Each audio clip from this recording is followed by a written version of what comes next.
Cattolica l'ho dedicato in omaggio di Don Pino Puglisi, vittima della mafia nel 93.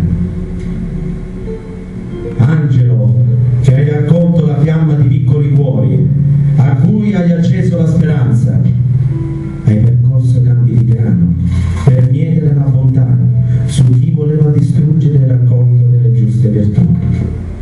Luce che hai segnato sui volti più tristi,